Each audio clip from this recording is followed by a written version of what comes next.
All right, thank you for staying with us. Now, a new dawn seems to be on the horizon, with two mega refineries, Dangote and Port Harcourt, set to rewrite and transform Nigeria's oil and gas industry. According to experts, the successful operations of these refineries has the power to unlock a new era of economic prosperity for Nigeria, finally allowing the country to reap the full benefits of its vast oil wealth. While the Dangote refineries are expected to create thousands of jobs, both directly and indirectly, boost local businesses through increased demand for goods and services, Port Harcourt refinery is also expected to help government generate billions of dollars and in foreign exchange savings. Let's get talking now. Mr. Israel Aye is a partner, commercial energy law practice, CANDEP. Thank you so very much. It's good to have you this afternoon. Good afternoon, Mr. Aye. Good afternoon, Tolu. It's a pleasure to be here. Yes, I want us to start up with this development. Like I said in my introduction, it seems like a new dawn. Dangote Refinery has received shipments, according to them, 1 million barrel of crude.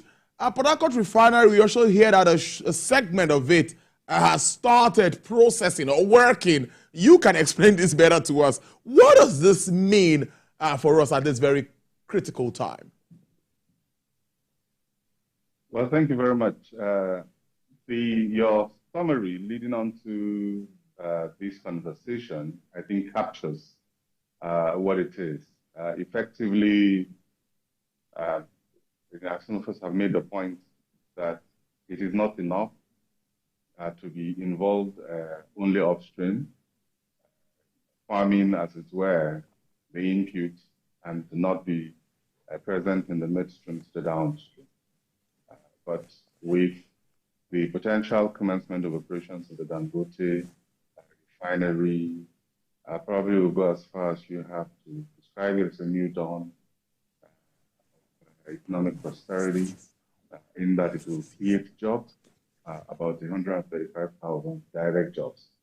Usually the ratio of direct and indirect jobs can go from anywhere from 1 to 4 to 1 to 6, 7, sometimes to 10. So you can begin to do the numbers and see potentially what we're talking about. In addition to that, it will provide a destination for crude, such that hopefully what we saw during the lockdown, when we had there was a period where we had no destination for our crude, will not happen again. It will provide energy security in terms of the fact that the refining is happening locally, and then we guarantee supply of some of the critical petroleum products that we need: PMS, DPK, AGG, jet A1 fuel, and on and on. And the potential also even for foreign exchange savings, especially, and I know a lot of hue has been made of the fact that the Dangote refinery is an export processing zone, but indeed the Nigerian state can do a deal where it sells crude to the Dangote refinery in Naira. It probably can buy processed products in Naira, and then that sort of $8 to $10 billion pressure on the economy on a year-on-year basis probably go away.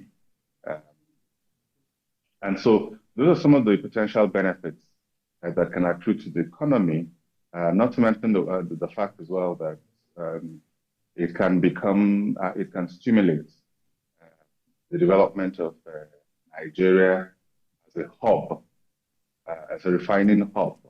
One or two may not be enough, may not be critical mass, but again, if you're familiar with how things happen here, there's a likelihood that can stimulate the development of Nigeria as a hub for refining and processing. So Nigerians want to know if this will impact the pump price. And some are asking that, can the NNPC, I don't think you addressed that, can the NNPC get Dangote crude oil at a subsidized rate? Maybe that would help pricing. Nigerians are concerned about pricing. Can you please make us understand that? Well, again, I mean, look, the pricing essentially, I mean, the point to make about pricing is that ultimately, sustainable pricing, or indeed the pricing or approach to pricing that is sustainable for and to any industry is for it to be cost reflective. Okay? And to the extent that any operator cannot charge cost reflective price, then it will become difficult. Now, this may not be a direct equivalence, but my attitude generally is that price is a function of the intersection between demand and supply. And it probably will be unrealistic in the early days to expect that just because production is taking place locally, that prices will crash. The only element that is immediately taken up in that respect will be transportation element, which we have been told is very minimal, if not negligible. And so in the immediate term, I probably do not expect that prices will crash if we're going about it the right way. But if this does develop to become a refining hub in the way that I've talked about, then you will expect that at some point there will be impact on price. But let me also say something about even price. I mean, in the context of the relative earning or the average earning is probably the context in which we think the prices are high. If we compare the pricing to what is obtainable elsewhere, you'd find that the pricing of petroleum products is still not among the highest in the world. But again, I don't want to make that argument because that insults people's intelligence. But that said, I would argue that we should, while we're focusing on, I don't want to say regulate prices, but while we're focusing on getting petroleum products to people at a rate they can afford, I think that the ultimate goal is to increase the people's earning capability to be able to pay cost-reflective prices. And at that point, it probably wouldn't matter too much that the current price regime is what we're paying. Mr. Aye, let's take a commercial break for a minute and we'll come back and continue our discussion. Let's take a break. We'll be right back. All right, glad to have you back. Yes, we'll continue our discussion, and our partner, Commercial and Energy Law Practice, Mr. Israel Aye, is still live with me discussing issues around the oil and gas industry. Now, I want us to talk about crude oil thefts. We saw reports last week from the NNPCL not looking good at all. If we are talking about promoting refinery in country, I think we should also be able to manage our crude so that we reduce this theft issue. How does it come to you, coupled with the efforts being made presently by the NNPCL, the NSA's office, and of course, military personnel? Well, I mean, so the data available to us, or perhaps the news, is that the production levels have gone up. Now, my sense of it is that the efforts that have been made by the Office of the NSA in conjunction with other stakeholders is bearing fruits. And the deferments we saw in previous times, particularly prior to this particular regime coming into power, are not at the same levels.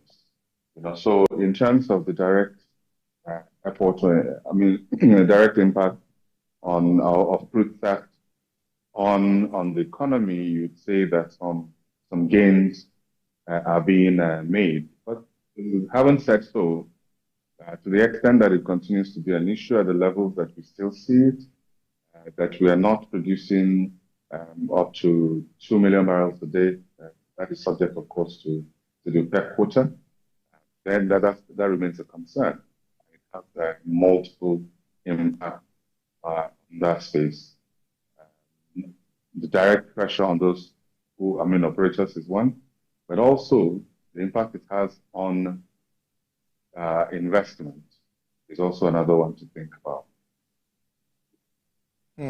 So taking it up from there, there seems not to be an end to this. So what do you think, or what suggestions would you come up with for us to be able to, because some will say someone buys this crude.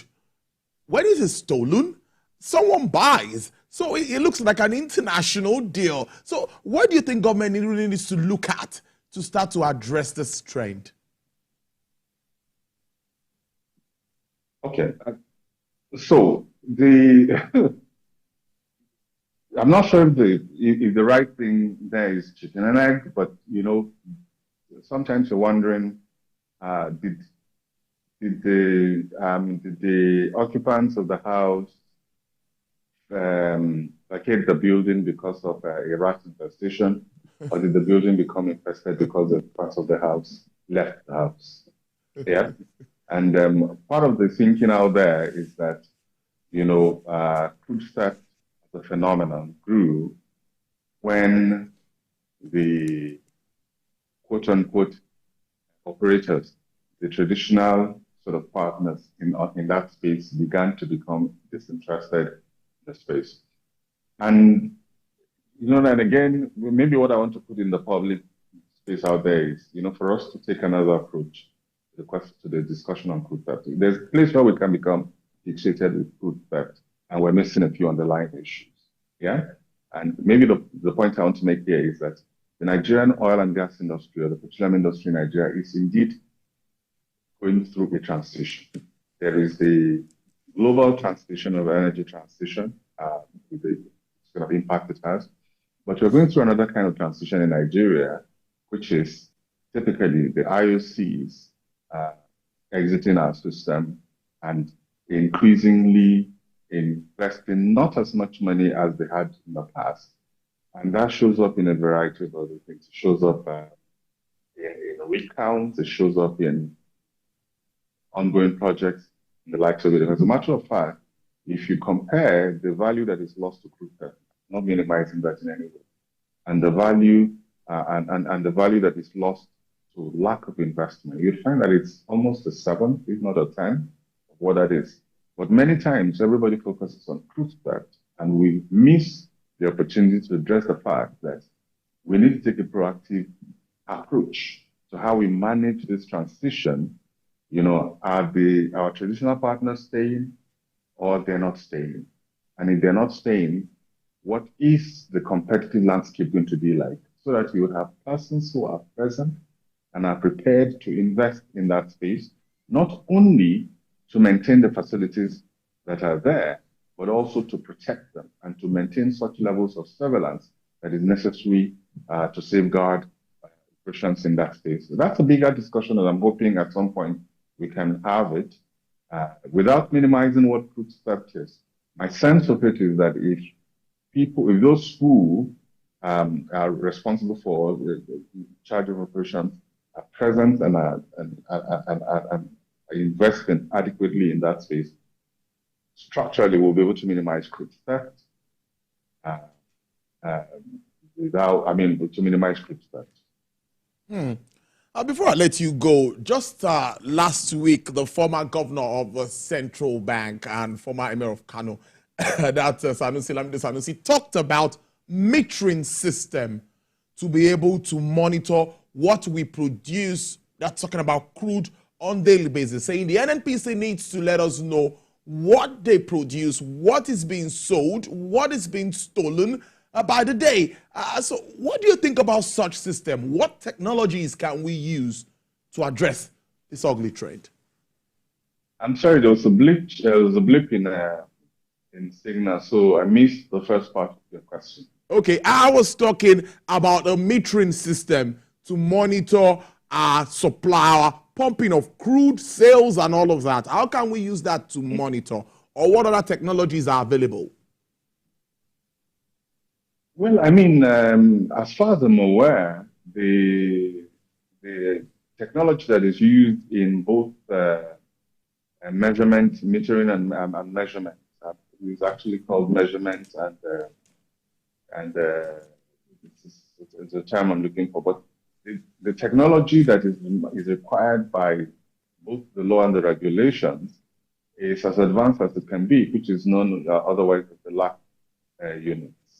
And typically, the regulator has access to those units. They can read them. They're the final arbiters when it comes to reconciling the numbers, as it were, between the operators, the transporters, in some cases, and sometimes the terminals. Yeah. So the technology is probably not the major issue, even though there is also, of course, the possibility of having some sort of SCADA system. And I think NNPC at some point did indicate that they were deploying that or have deployed that, and there's the reading. But in terms of accountability, I think the question really is how much of this information is available publicly. And indeed, when you're talking about the natural resource economy, one of the things that has become clear to everybody is the need for there to be little opacity, to no opacity at all, and accountability. But it doesn't matter what you measure, as long as there is no accountability to the public in respect of what has been measured, then you will continue to have the kinds of questions that you have raised.